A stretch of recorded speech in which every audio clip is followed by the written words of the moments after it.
السلام علیکم ورحمۃ اللہ وبرکاتہ۔ جشن کی شام آ گئی۔ ایک تو چاندنی رات تھی۔ صحرا کی چاندنی اتنی شفاف ہوتی ہے کہ رات کو ریت کے ذرے بھی نظر آ جاتے ہیں۔ دوسرے ہزاروں مشعلوں نے وہاں صحرا کی رات کو دن بنا دیا تھا۔ باڈی گارڈز کا ہجوم تھا جو ایک وسیع میدان کے گرد دیواروں کی طرح کھڑا تھا۔ ایک طرف صلاح الدین ایوبی کے بیٹھنے کے لیے جو مسند رکھی گئی تھی وہ کسی بہت بڑے بادشاہ کا تخت معلوم ہوتی تھی۔ اس کے دائیں بائیں بڑے رتبوں کے مہمانوں کی نشستیں تھیں۔ اس وسیع و عریض تماشگاہ سے تھوڑی دور مہمانوں کے لیے نہایت خوبصورت خیمے نصب تھے۔ ان سے ہٹ کر ایک بڑا خیمہ صلاح الدین ایوبی کے لیے نصب کیا گیا تھا جہاں اسے رات بسر کرنا تھی۔ علی بن سفیان نے سورج غروب ہونے سے پہلے ہی وہاں جا کر اس خیمے کے ارد گرد محافظ کھڑے کر دیے۔ جب علی بن سفیان وہاں محافظ کھڑے کر رہا تھا، ناجی زکوئی کو آخری ہدایات دے رہا تھا۔ اس شام زکوئی کا حسن کچھ زیادہ ہی نکھرا ہوا تھا۔ اس کے جسم سے ایسے عطر کی بنی بنی لو اٹھ رہی تھی جس میں سحر کا تاثر تھا۔ اس نے بال کندھوں پر پھیلائے تھے۔ کندھوں پر پھیلے سیاہی مائل بورے بال زاہدوں کی نظروں کو گرفتار کر رہے تھے۔ اس کا لباس اس قدر باریک تھا کہ اس کے جسم کے تمام نشیب و فراز صاف نظر آتے تھے۔ اس کے ہونٹوں پر قدرتی تبسم ادھ کھلی کلی کی مانند تھا۔ ناجی نے اسے سر سے پاؤں تک دیکھا اور کہا، صلاح الدین ایوبی پر تمہارے جسمانی حسن کا شاید اثر نہ ہو، اپنی زبان استعمال کرنا۔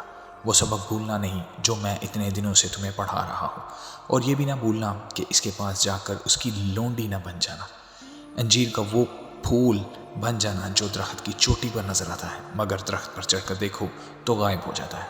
اسے اپنے قدموں میں بٹھا لینا، میں تمہیں یقین دلاتا ہوں کہ تم اس پتھر کو پانی میں تبدیل کر لو گی۔ اسی سرزمین میں کلیوپیٹرا نے سینر جیسے مرد آہن کو اپنے حسن و جوانی سے پگھلا کر مصر کی ریت میں بہا دیا تھا۔ کلیوپیٹرا تم سے زیادہ خوبصورت نہیں تھی۔ میں نے تمہیں جو سبق دیے ہیں وہ کلیوپیٹرا کی چالیں تھیں۔ عورت کی یہ چالیں کبھی ناکام نہیں ہو سکتی۔ زکوئی مسکرا رہی تھی اور بڑے غور سے سن رہی تھی کہ مصر کی ریت نے ایک اور کلیوپیٹرا کو حسین ناگن کی طرح جنم دیا تھا۔ مصر کی تاریخ اپنے آپ کو دہرانے والی تھی۔ سورج غروب ہو گیا تھا، مشعلیں جل اٹھی تھی۔ صلاح الدین ایوبی گھوڑے پر سوار آ گیا۔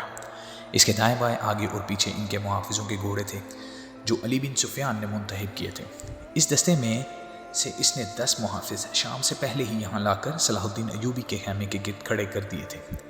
سازوں نے دف کی آواز پر استقبالیہ دھن بجائی اور صحرا امیر مصر صلاح الدین ایوبی زندہ باد کے نعروں سے گونجنے لگا۔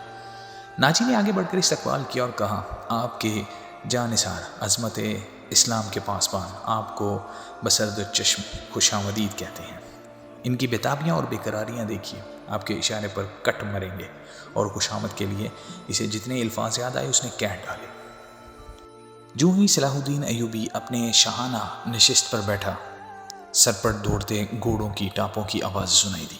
گھوڑے جب مشعلوں کی روشنی میں آئے تو سب نے دیکھا کہ 4 گھوڑے دائیں سے اور 4 بائیں سے دوڑتے آ رہے ہیں۔ ہر ایک پر ایک ایک سوار تھا۔ ان کے پاس ہتھیار نہیں تھے۔ وہ ایک دوسرے کے آمنے سامنے آ رہے تھے۔ صاف ظاہر تھا کہ وہ ٹکرا جائیں گے۔ کسی کو معلوم نہیں تھا کہ وہ کیا کریں گے۔ وہ ایک دوسرے کے قریب آئے تو دونوں فریقوں کے سوار رکابوں میں پاؤں جما کر کھڑے ہو گئے۔ پھر انہوں نے لگامیں ایک ایک ہاتھ میں کس لی اور دوسرے بازو پھیلا دیے۔ دونوں اطراف کے گھوڑے بالکل آمنے سامنے آگے اور سواروں کی دونوں پارٹیاں ایک دوسرے سے الجھ گئیں۔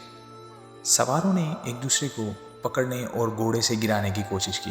جب گھوڑے آگے نکل گئے تو 2 سوار جو گھوڑوں سے گر پڑے تھے ریت پر کلا بازیاں کھا رہے تھے۔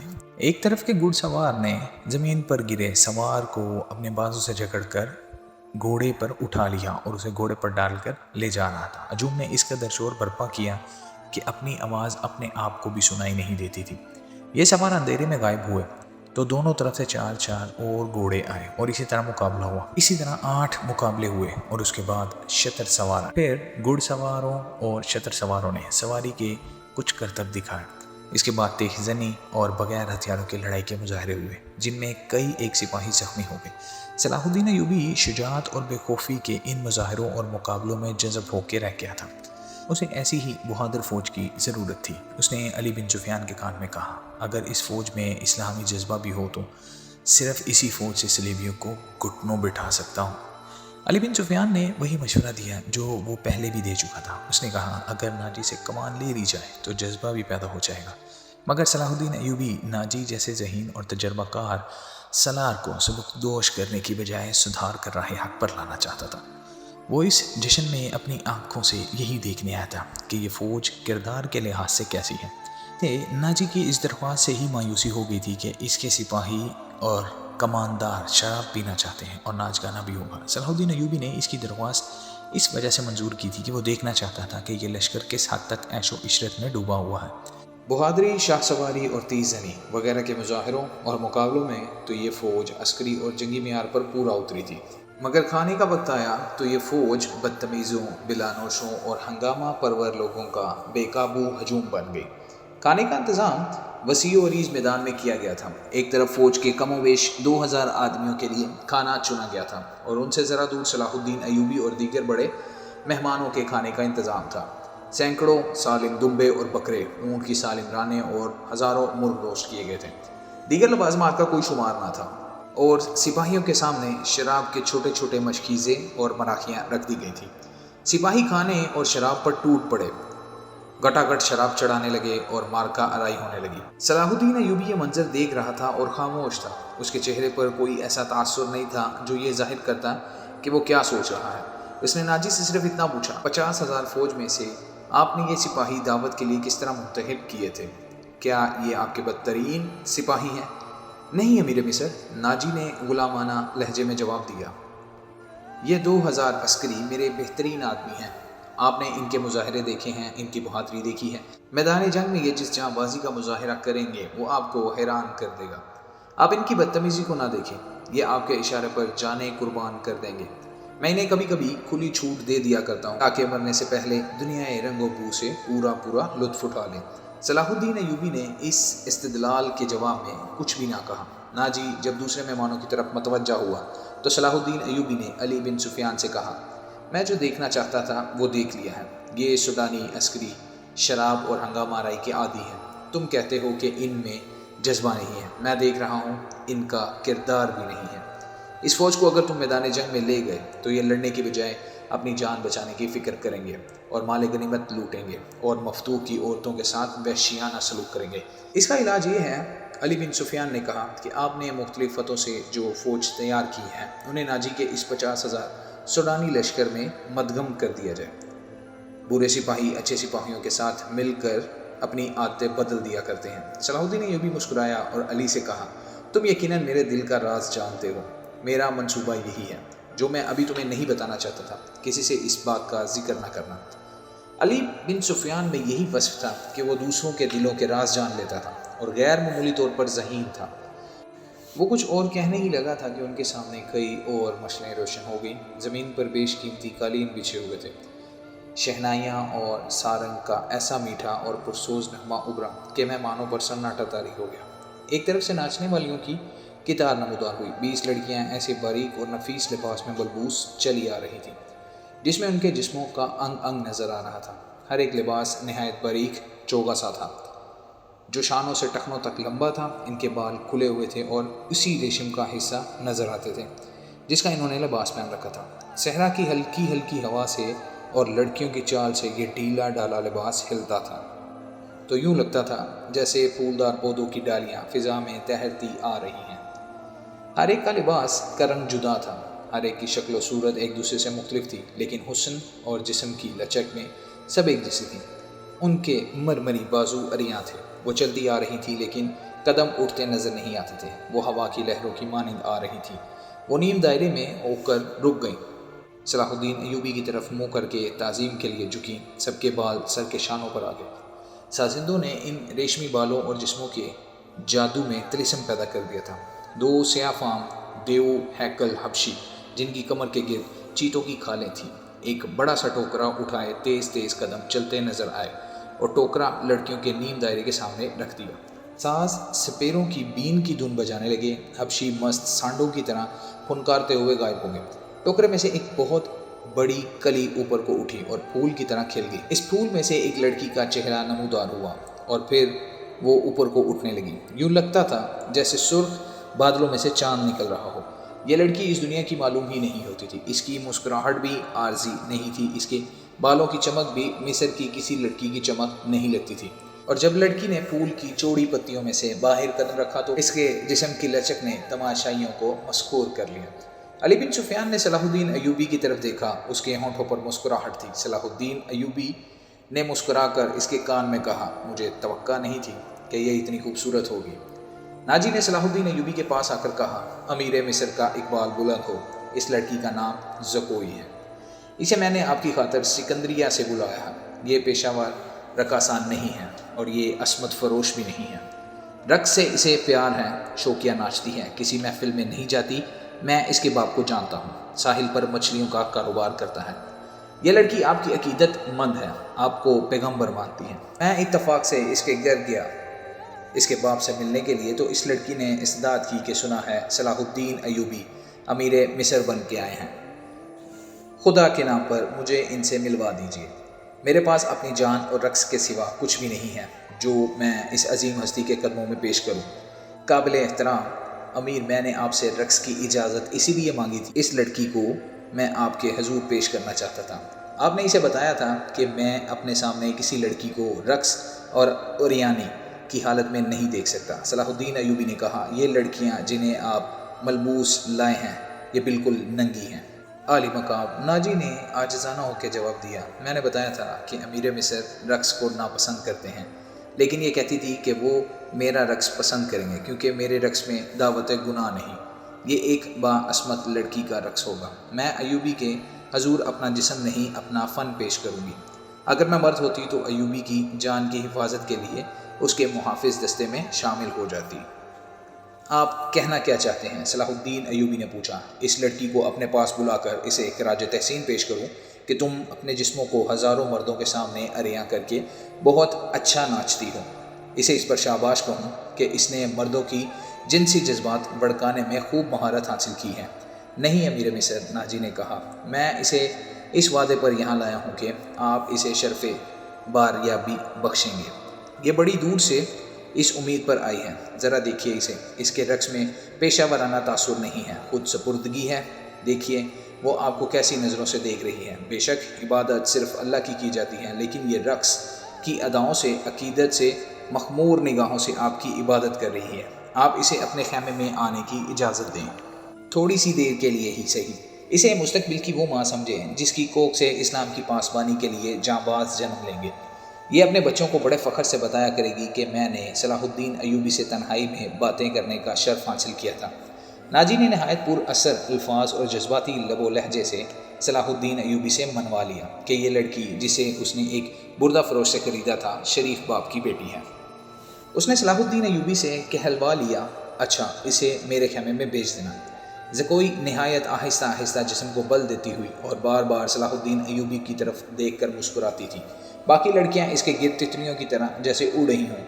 یہ اچھل کود والا رقص نہیں تھا۔ مشلوں کی روشنی میں کبھی تو یوں لگتا تھا جیسے ہلکے نیلے شفاف پانی پہ جل پریاں تہر رہی ہیں۔ چاندنی کا اپنا ایک تاثر تھا۔ صلاح الدین ایوبی کے متعلق کوئی نہیں بتا سکتا تھا کہ وہ گمسم بیٹھا کیا سوچ رہا تھا۔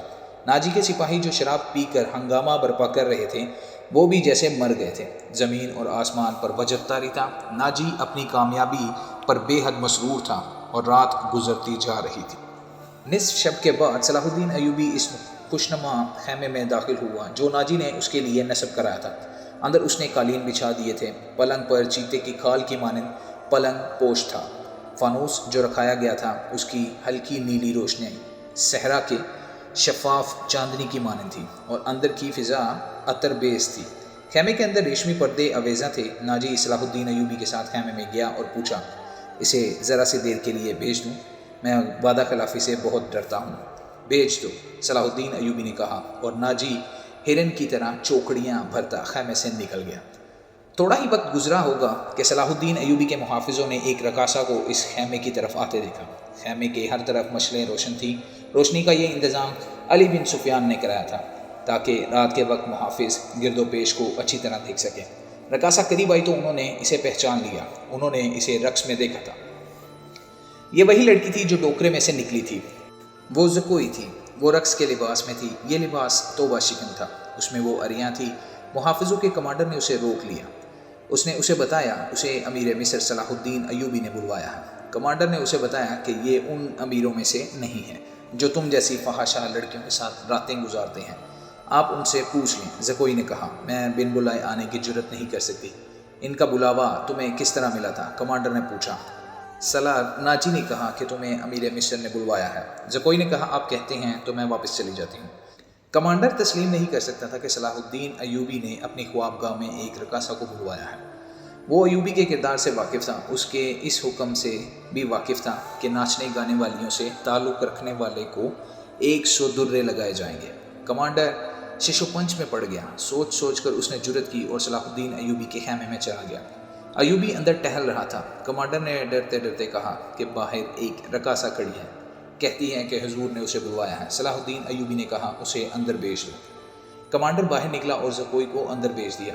محافظوں کی توقع تھی کہ ان کا امیر اور سالار اعظم اس لڑکی کو باہر نکال دے گا۔ وہ سب اس کی گرجدار آواز سننے کے لیے تیار ہو گئے تھے، مگر انہیں ایسی کوئی آواز نہ سنائی دی۔ رات گزرتی جا رہی تھی، اندر سے دھیمی دھیمی باتوں کی آوازیں سنائی دینے لگیں۔ محافظ دستے کا کمانڈر بے قراری کے عالم میں ادھر ادھر ٹہلنے لگا۔ ایک محافظ نے اسے کہا، کیا یہ حکم صرف ہمارے لیے ہے کہ کسی فحاشہ کے ساتھ تعلق رکھنا جرم ہے؟ ہاں، اس نے جواب دیا، حکم صرف ماتحتوں کے لیے ہے اور قانون صرف رایا کے لیے ہوتے ہیں۔ امیر مصر کو درے نہیں لگائے جا سکتے؟ بادشاہوں کا کوئی کردار نہیں ہوتا؟ کمانڈر نے جل کر کہا، صلاح الدین ایوبی شراب بھی پیتا ہوگا۔ ہم پر جھوٹی پارسائی کا روب جمایا جاتا ہے۔ ان کی نگاہوں میں صلاح الدین ایوبی کا جو بت تھا وہ ٹوٹ پھوٹ گیا۔ اس بت میں سے ایک عربی شہزادہ نکلا جو عیاش اور بدکار تھا، پارسائی کے پردے میں گناہ کا مرتکب ہو رہا تھا۔ ناجی بہت خوش تھا صلاح الدین ایوبی کی خوشنودی کے لیے۔ اس نے شراب سونگھی بھی نہیں تھی۔ وہ اپنے خیمے میں بیٹھا مسرت سے جھوم رہا تھا کہ اس کے سامنے اس کا نائب سالار ادروش بیٹھا تھا۔ اس نے ناجی سے کہا، اسے گئے بہت وقت گزر گیا ہے، معلوم ہوتا ہے کہ ہمارا تیر صلاح الدین ایوبی کے دل میں اتر گیا ہے۔ میرا تیر خطا کب گیا تھا؟ ناجی نے کہا لگا کر کہا، اگر یہ تیر خطا ہو جاتا تو فوراً یہیں لوٹ کے ہمارے پاس آ جاتا۔ تم ٹھیک کہتے ہو، ادروش نے کہا، زکوئی انسان کے روپ میں طلسم ہے۔ معلوم ہوتا ہے کہ یہ لڑکی حششین کے ساتھ رہی ہے، ورنہ صلاح الدین ایوبی جیسا بت کبھی نہ توڑ سکتی۔ میں نے اسے جو سبق دیے تھے وہ حششین کے کبھی وہم و گمان میں بھی نہ تھے۔ ناجی نے کہا، اب صلاح الدین ایوبی کے خلق سے شراب اترنا رہ گئی ہے باقی۔ ناجی کو باہر قدموں کی آہٹ سنائی دی۔ وہ دوڑ کر باہر گیا۔ وہ زکوئی نہیں تھی، کوئی سپاہی جا رہا تھا۔ ناجی نے دور سے صلاح الدین ایوبی کے خیمے کی طرف دیکھا۔ پردے گرے ہوئے تھے اور باہر محافظ کھڑے تھے۔ اس نے اندر جا کر ادروش سے کہا، اب میں یقین کے ساتھ کہہ سکتا ہوں کہ میری زکوئی نے بت توڑ ڈالا ہے۔ رات کا آخری پہر تھا جب زکوئی صلاح الدین ایوبی کے خیمے سے نکلی۔ ناجی کے خیمے میں جانے کی بجائے وہ دوسری طرف چلی گئی۔ راستے میں ایک آدمی کھڑا تھا جس کا جسم سر سے پاؤں تک ایک ہی لبادے میں ڈھکا ہوا تھا۔ اس نے دھیمی سی آواز میں زکوئی کو پکارا۔ وہ اس آدمی کے پاس چلی گئی۔ وہ آدمی اسے ایک خیمے میں لے گیا۔ بہت دیر بعد وہ اس خیمے سے نکلی اور ناجی کے خیمے کا رخ کر لیا۔ ناجی اس وقت تک جاگ رہا تھا اور کئی بار باہر نکل کر صلاح الدین ایوبی کے خیمے کو دیکھ چکا تھا کہ زکوئی نے صلاح الدین ایوبی کو پھانس لیا ہے اور اسے آسمان کی بلندیوں سے گھسیٹ کر ناجی کی ذہنیت کی پستیوں میں لے آئی ہے۔ ادروش، اس نے کہا، رات تو گزر گئی ہے، وہ ابھی تک نہیں آئی، وہ اب آئے گی بھی نہیں۔ ادروش نے کہا، امیر مصر اسے اپنے ساتھ لے جائے گا، ایسے ہیرے کوئی شہزادہ واپس نہیں کیا کرتا۔ تم نے اس پر بھی غور کیا ہے؟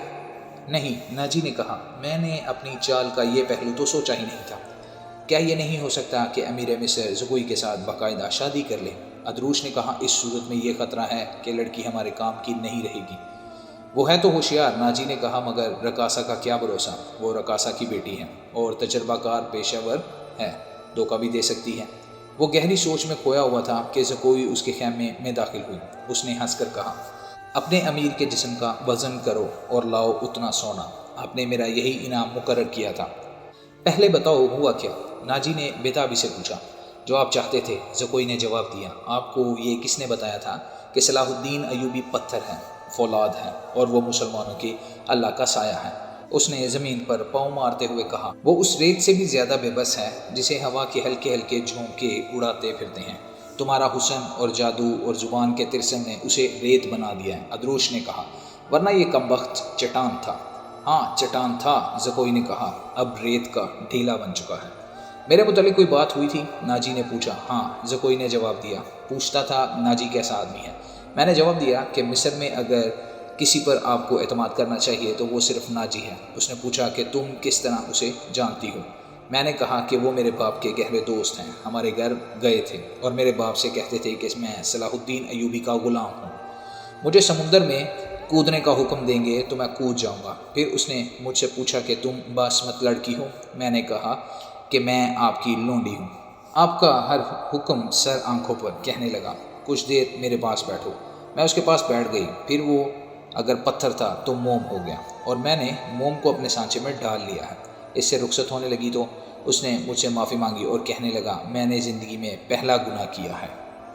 میں نے کہا یہ گناہ نہیں ہے، آپ نے میرے ساتھ دھوکہ نہیں کیا، زبردستی نہیں کی، مجھے بادشاہوں کی طرح حکم دے کر نہیں بلایا، میں خود آئی تھی، پھر بھی آؤں گی۔ لڑکی نے ہر ایک بات اس طرح کھل کر سنائی جس طرح اس کا جسم عریاں تھا۔ ناجی نے جوش مسرت سے اسے اپنے بازو میں لے لیا۔ ادروش زکوئی کو خراج تحسین اور ناجی کو مبارکباد پیش کر کے خیمے سے نکل گیا۔ صحرا کی اس پر اسرار رات کی کوک سے جس صبح نے جنم لیا وہ کسی بھی صحرائی صبح سے مختلف نہیں تھی، مگر اس صبح کے اجالے نے اپنے تاریک سینے میں ایک راز چھپا لیا تھا جس کی قیمت اس سلطنت اسلامیہ جتنی تھی جس کے قیام اور استحکام کا خواب صلاح الدین ایوبی نے دیکھا اور اس کی تعبیر کا عزم لے کر جوان ہوا تھا۔ گزشتہ رات اسے صحرا میں جو واقعہ ہوا اس کے دو پہلو تھے، ایک پہلو سے صرف ناجی اور ادروش واقف تھے، دوسرے پہلو سے صلاح الدین ایوبی کا محافظ دستہ واقف تھا اور صلاح الدین ایوبی، اس کا سراغ رساں اور جاسوس علی بن سفیان اور زکوئی، تین ایسے فرد تھے جو اس واقعے کے دونوں پہلوؤں سے واقف تھے۔ صلاح الدین ایوبی اور اس کے اسٹاف کو ناجی نے نہایت شان و شوکت اور عقیدت مندی سے رخصت کیا۔ سوڈانی فوج دو رویہ کھڑی صلاح الدین ایوبی زندہ باد کے نعرے لگا رہی تھی۔ صلاح الدین ایوبی نے نعروں کے جواب میں بازو لہرانے، مسکرانے اور دیگر تکلفات کی پرواہ نہ کی۔ ناجی سے ہاتھ ملایا، اپنے گھوڑے کو ایڑی لگائی، اس کے پیچھے اس کے محافظ اور دیگر سٹاف کو بھی گھوڑے دوڑانے پڑے۔ اپنے مرکزی دفتر میں پہنچ کر وہ علی بن سفیان اور اپنے ایک نائب کو اندر لے گیا اور دروازہ اندر سے بند کر لیا۔ وہ سارا دن کمرے میں بند رہے۔ سورج غروب ہوا، رات تاریک ہو گئی۔ کمرے کے اندر کھانا تو درکنار پانی بھی نہیں گیا تھا۔ رات خاصی گزر چکی تھی جب تینوں باہر نکلے اور اپنے اپنے گھروں کو روانہ ہوئے۔ علی بن سفیان ان سے الگ ہوا تو محافظوں کے دستے کے ایک کمانڈر نے اسے روک لیا اور کہا محترم، ہمارا فرض ہے کہ ہم حکم مانیں اور زبانیں بند رکھیں، لیکن میرے دستے میں ایک مایوسی اور بے اطمینانی پیدا ہو گئی ہے، میں خود بھی اس کا شکار ہوں۔ کیسی مایوسی؟ محافظ کہتے ہیں کہ ایک فوج کو شراب پینے کی اجازت ہے تو ہمیں اس سے کیوں منع کیا گیا؟ کمانڈر نے کہا اگر آپ میری شکایت کو گستاخی سمجھیں تو سزا دے سکتے ہیں، لیکن میری شکایت سن لیں۔ ہم اپنے امیر کو خدا کا برگزیدہ انسان سمجھتے ہیں اور اس پر دل و جان سے فدا تھے، مگر رات اس کے خیمے میں ایک رقاصہ گئی تھی۔ علی بن سفیان نے اس کی بات پوری کرتے ہوئے کہا تم نے کوئی گستاخی نہیں کی، گناہ امیر کرے یا غلام، سزا میں کوئی فرق نہیں ہے، گناہ بہرحال گناہ ہے۔ میں تمہیں یقین دلاتا ہوں کہ رقاصہ اور امیر مصر کی خفیہ ملاقات کے ساتھ گناہ کا کوئی تعلق نہیں تھا۔ یہ کیا تھا ابھی نہیں بتاؤں گا، آہستہ آہستہ وقت گزرنے کے ساتھ ساتھ تم سب کو معلوم ہو جائے گا کہ رات کیا ہوا تھا۔ اس نے کمانڈر کے کندھے پر ہاتھ رکھا اور کہا میری بات غور سے سنو، عامر بن صالح، تم پرانے عسکری ہو، اچھی طرح جانتے ہو کہ فوج اور فوج کے سربراہوں کے کچھ راز ہوتے ہیں جن کی حفاظت ہم سب کا فرض ہے۔ رقاصہ کا امیر مصر کے خیمے میں جانا بھی ایک راز ہے۔ اپنے جانبازوں کو کسی شک میں نہ پڑنے دو اور کسی سے ذکر تک نہ ہو کہ رات کیا ہوا تھا۔ علی بن سفیان کی قابلیت اور کارناموں سے یہ کمانڈر آگاہ تھے، مطمئن ہو گیا اور اس نے اپنے دستے کے شکوک رفع کر دیے۔ اگلے روز صلاح الدین ایوبی دوپہر کا کھانا کھا رہا تھا، اسے اطلاع دی گئی کہ ناجی ملنے آیا ہے۔ صلاح الدین ایوبی کھانے سے فارغ ہو کر ناجی سے ملا۔ ناجی کا چہرہ بتا رہا تھا کہ گھبرایا ہوا ہے اور غصے میں بھی ہے۔ اس نے ہلکتے ہوئے لہجے میں کہا قابل صدا احترام امیر، کیا یہ حکم آپ نے جاری کیا ہے کہ سوڈانی محافظ فوج کے 50,000 نفری مصر کی اس فوج میں مدغم کر دی جائے جو حال ہی میں تیار ہوئی ہے؟ ہاں ناجی، صلاح الدین ایوبی نے تحمل سے جواب دیا۔ میں نے کل سارا دن اور رات کا کچھ حصہ صرف کر کے بڑی گہری سوچ و بچار کے بعد یہ فیصلہ تحریر کیا ہے کہ جس فوج کے تم سالار ہو اسے مصر کی فوج میں اس طرح مدھم کر دیا جائے کہ ہر دستے میں سوڈانیوں کی نفری صرف 10% ہو، اور تمہیں یہ حکم بھی مل چکا ہوگا کہ تم اب فوج کے سالار نہیں ہوگے، تم فوج کے مرکزی دفتر میں آ جاؤ۔ علی مقام ناجی نے کہا، مجھے کس جرم کی سزا دی جا رہی ہے؟ اگر تمہیں یہ فیصلہ پسند نہیں تو فوج سے الگ ہو جاؤ، صلاح الدین ایوبی نے کہا۔ معلوم ہوتا ہے میرے خلاف سازش کی گئی ہے، ناجی نے کہا۔ آپ کے بلند دماغ اور گہری نظر کو چھان بین کر لینی چاہیے۔ مرکز میں میرے بہت سے دشمن ہیں۔ میرے دوست صلاح الدین ایوبی نے کہا، میں نے یہ فیصلہ صرف اس لیے کیا ہے کہ میری انتظامیہ اور فوج سے سازشوں کا خطرہ ہمیشہ کے لیے نکل جائے، اور میں نے یہ فیصلہ اس لیے کیا ہے کہ فوج میں کسی کا عہدہ کتنا ہی اونچا کیوں نہ ہو اور کوئی کتنا ہی ادنا کیوں نہ ہو، وہ شراب نہ پیے، ہلڑ بازی نہ کرے اور فوجی جشنوں میں ناچ گانے نہ ہوں۔ لیکن عالی جا، ناجی نے کہا، میں نے حضور سے اجازت لے لی تھی، اور میں نے شراب اور ناچ گانے کی اجازت صرف اس لیے دی تھی کہ اس فوج کو اس کی اصل حالت میں دیکھ سکوں جسے تم ملت اسلامیہ کی فوج کہتے ہو۔ میں 50,000 نفری کو برطرف نہیں کر سکتا، مصری فوج میں اسے مدغم کر کے اس کے کردار کو سدھار دوں گا۔ اور یہ بھی سن لو کہ ہم میں کوئی مصری، سوڈانی، شامی اور اجمی نہیں ہے، ہم مسلمان ہیں، ہمارا جھنڈا ایک اور مذہب ایک ہے۔ امیر عالی مرتبت نے یہ تو سوچا ہوتا کہ میری حیثیت کیا رہ جائے گی جس کے تم اہل ہو، صلاح الدین ایوبی نے کہا۔ اپنے ماضی پر خود ہی نگاہ ڈالو، ضروری نہیں کہ اپنی کارستانیوں کی داستان مجھ سے سنو۔ فوراً واپس جاؤ، اپنی فوج کی نفری، سامان، جانور، سامان خورد و نوش وغیرہ کے کاغذات تیار کر کے میرے نائب کے حوالے کر دو۔ 7 دن کے اندر اندر میرے حکم کی تعمیل مکمل ہو جائے۔ ناجی نے کچھ کہنا چاہا لیکن صلاح الدین ایوبی ملاقات کے کمرے سے نکل گیا۔ یہ بات ناجی کے خفیہ حرم میں بھی پہنچ گئی کہ زکوئی کو امیر مصر نے رات بھر کا شرف باریابی بخشا ہے۔ زکوئی کے خلاف حسد کی آگ پہلے ہی پھیلی ہوئی تھی۔ اسے آئے ابھی بہت تھوڑا عرصہ گزرا تھا، لیکن ناجی پہلے روز سے ہی اسے اپنے ساتھ رکھنے لگا تھا۔ اسے ذرا سی دیر کے لیے بھی اپنے اس حرم میں نہیں جانے دیا جاتا تھا جہاں اس کی دل پسندیدہ ناچنے والی جوان لڑکیاں رہتی تھیں۔ زکوئی کو اس نے الگ کمرہ دیا تھا۔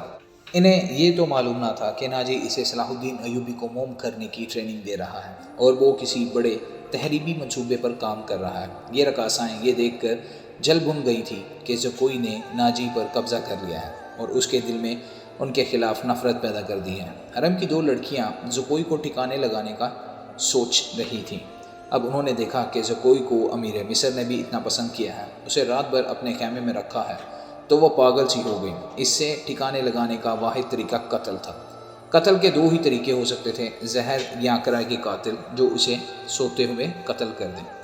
دونوں طریقے ممکن نہیں تھے کیونکہ زکوئی باہر نہیں نکلتی تھی اور زہر دینے کے لیے اس تک رسائی نہیں ہو سکتی تھی۔ ان دونوں نے حرم کی سب سے زیادہ چالاک ملازمہ کو اعتماد میں لے رکھا تھا، اسے انعام و اکرام دیتی رہتی تھی۔ جب حسد کی انتہا نے ان کی آنکھوں میں خون اتار دیا، انہوں نے اس ملازمہ کو منہ مانگے انعام کا لالچ دے کر اپنا مدعا بیان کر دیا۔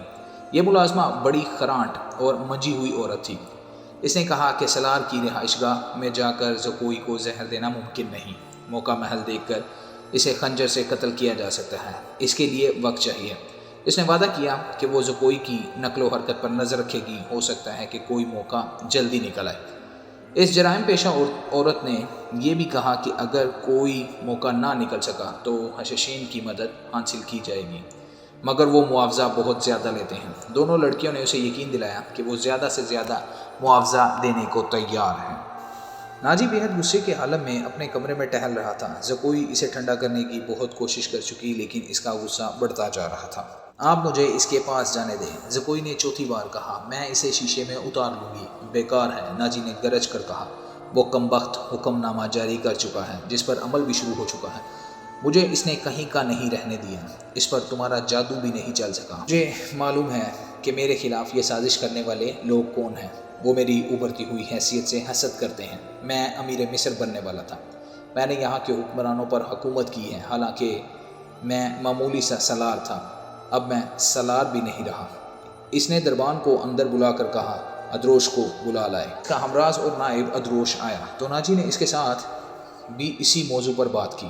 اسے وہ کوئی نئی خبر نہیں سنا رہا تھا۔ ادروش کے ساتھ وہ صلاح الدین ایوبی کے نئے حکم نامے پر تفصیلی تبادلہ خیالات کر چکا تھا، مگر دونوں اس کے خلاف کوئی کارروائی سوچ نہیں سکے تھے۔ اب اس کے دماغ میں ایک کارروائی آ گئی تھی۔ اس نے ادروش سے کہا، میں نے جوابی کارروائی سوچ لی ہے۔ کیا؟ بغاوت، ناجی نے کہا۔ ادروش چپ چاپ اسے دیکھتا رہا۔ ناجی نے کہا تم حیران ہوگے، کیا تمہیں شک ہے کہ یہ 50,000 سوڈانی ہماری فوج وفادار نہیں ہے؟ کیا یہ صلاح الدین ایوبی کی نسبت مجھے اور تمہیں اپنا حاکم اور خیر خواہ نہیں سمجھتی؟ کیا تم اپنی فوج کو یہ کہہ کر بغاوت پر آمادہ نہیں کر سکتے کہ تمہیں مصریوں کے غلام بنایا جا رہا ہے اور مصر تمہارا ہے؟ ادروش نے گہری سانس لے کر کہا میں نے اس اقدام پر غور نہیں کیا تھا۔ بغاوت کا انتظام ایک اشارے پر ہو سکتا ہے، لیکن مصر کی نئی فوج بغاوت کو دبا سکتی ہے۔ حکومت سے ٹکر لینے سے پہلے ہمیں ہر پہلو پر غور کر لینا چاہیے۔ میں غور کر چکا ہوں، ناجی نے جواب دیا۔ میں عیسائی بادشاہوں کو مدد کے لیے بلا رہا ہوں۔ تم 2 پیغمبر تیار کرو، انہیں بہت دور جانا ہے۔ آؤ میری باتیں غور سے سن لو۔ زکوئی تم اپنے کمرے میں چلی جاؤ۔ زکوئی اپنے کمرے میں چلی گئی اور وہ دونوں ساری رات اپنے کمرے میں بیٹھے رہے۔ صلاح الدین ایوبی نے دونوں فوجوں کو مدغم کرنے کا وقت 7 روز مقرر کیا تھا۔ کاغذی کارروائی ہوتی رہی، ناجی پوری طرح تعاون کرتا رہا۔ 4 روز گزر چکے تھے۔ اس دوران ناجی ایک بار بھی صلاح الدین ایوبی سے ملا، لیکن اس نے کوئی شکایت نہ کی۔ تفصیلی رپورٹ دے کر صلاح الدین ایوبی کو مطمئن کر دیا کہ 7ویں روز دونوں فوجیں ایک ہو جائیں گی۔ صلاح الدین ایوبی کے نائبین نے بھی اسے یقین دلایا کہ ناجی دیانتداری سے تعاون کر رہا ہے، مگر علی بن سفیان کی رپورٹ کسی حد تک پریشان کن تھی۔ اس کی انٹیلیجنس سروس نے رپورٹ دی تھی کہ سوڈانی فوج کے سپاہیوں میں بے اطمینانی اور ابتری سی پائی جاتی ہے۔ وہ مصری فوج میں مدغم ہونے پر خوش نہیں ہیں۔ ان کے درمیان یہ افواہیں پھیلی جا رہی ہیں کہ مصری فوج میں مدغم ہو کر ان کی حیثیت غلاموں کی سی ہو جائے گی، انہیں مال غنیمت بھی نہیں ملے گا اور ان سے بار برداری کا کام لیا جائے گا، اور سب سے بڑی بات یہ ہے کہ انہیں شراب نوشی کی اجازت نہیں ہوگی۔ علی بن سفیان نے یہ رپورٹیں صلاح الدین ایوبی تک پہنچا دی تھیں۔ ایوبی نے اسے کہا کہ یہ لوگ طویل مدت سے عیش کر رہے ہیں، انہیں نئی تبدیلی یقیناً پسند نہیں آئے گی۔ مجھے امید ہے کہ وہ نئے حالات اور ماحول کے عادی ہو جائیں گے۔ اس لڑکی سے ملاقات ہوئی یا نہیں؟ صلاح الدین ایوبی نے پوچھا۔ نہیں، علی نے جواب دیا، اس سے ملاقات ممکن نظر نہیں آتی۔ میرے آدمی ناکام ہو چکے ہیں، ناجی نے اسے قید کر رکھا ہے۔ اسے اگلی رات کا واقعہ ہے۔ رات ابھی بھی تاریک ہوئی تھی۔ زکوئی اپنے کمرے میں تھی، ناجی ادروش کے ساتھ اپنے کمرے میں تھا۔ اسے گھوڑوں کے قدموں کی آوازیں سنائی دی۔ اس نے پردہ ہٹا کر دیکھا۔ باہر کے چراغوں کی روشنی میں اسے 2 گھڑ سوار گھوڑوں سے اترتے دکھائی دیے۔ لباس میں وہ تاجر معلوم ہوتے تھے، لیکن وہ گھوڑوں سے اتر کر ناجی کے کمرے کی طرف چلے تو ان کی چال بتاتی تھی کہ تاجر نہیں ہیں۔ اتنے میں ادروش باہر نکلا۔ دونوں سوار اسے دیکھ کر رک گئے اور ادروش کو سپاہیوں کے انداز سے سلام کیا۔ ادروش نے ان کی گرد گھوم کر ان کے لباس کا جائزہ لیا، پھر انہیں کہا کہ ہتھیار دکھاؤ۔ دونوں نے پھرتی سے چوگے کھولے اور ہتھیار دکھائے۔ ان کے پاس چھوٹی تلواریں اور ایک ایک خنجر تھا۔ ادروش انہیں اندر لے گیا۔ دربان ایک طرف کھڑا تھا۔ زکوئی گہری سوچ میں کھو گئی۔ وہ کمرے سے نکلی اور ناجی کے کمرے کا رخ کیا، مگر دربان نے اسے دروازے پر روک لیا اور کہا اسے حکم ملا ہے کہ کسی کو اندر جانے نہ دو۔ زکوئی کو وہاں ایسی حیثیت حاصل ہو گئی تھی کہ وہ کمانڈروں پر بھی حکم چلانے لگی تھی۔ دربان کے روکنے سے وہ سمجھ گئی کہ کوئی خاص بات ہے۔ اسے یاد آیا کہ 2 راتیں پہلے ناجی نے اس کی موجودگی میں ادروش سے کہا تھا کہ میں عیسائی بادشاہوں کو مدد کے لیے بلا رہا ہوں۔ تم 2 پیغمبر تیار کرو، انہیں بہت دور جانا ہے۔ اور پھر اس نے زکوئی کو اپنے کمرے میں چلے جانے کو کہا تھا اور اس نے بغاوت کی باتیں بھی کی تھی۔ یہ سب کچھ سوچ کر وہ اپنے کمرے میں واپس چلی گئی۔ اس کے اور ناجی کے خاص کمرے کے درمیان ایک دروازہ تھا جو دوسری طرف سے بند تھا۔ اس نے اس دروازے کے ساتھ کان لگا دیے۔ ادھر کی آوازیں دھیمی تھیں، اسے کوئی بات سمجھ نہ آئی۔ کچھ دیر بعد اسے ناجی کی بڑی صاف آواز سنائی دی۔ اس نے کہا آبادیوں سے دور رہنا، اگر کوئی شک میں پکڑنے کی کوشش کرے تو سب سے پہلے یہ پیغام غائب کرنا، جان پر کھیل جانا، جو بھی راستے میں حائل ہو اسے ختم کر دینا۔ تمہارا سفر 4 دنوں کا ہے، 3 دنوں میں پہنچنے کی کوشش کرنا۔ سمت یاد کر لو، شمال مشرق۔ دونوں آدمی باہر نکلے، زکوئی بھی باہر آ گئی۔ اس نے دیکھا کہ وہ دونوں آدمی گھوڑوں پر سوار ہو رہے تھے۔ ناجی اور ادروش بھی باہر کھڑے تھے، سواروں کو الوداع کہنے نکلے ہوں گے۔ سوار بہت تیزی سے روانہ ہو گئے۔ ناجی نے زکوئی کو دیکھا تو اسے بلا کر کہا میں باہر جا رہا ہوں، کام بہت ہے، تم آرام کرو، اگر اکیلے دل نہ لگے تو حرم میں گھوم پھر آنا۔ ہاں، زکوئی نے کہا، جب سے آئی ہوں باہر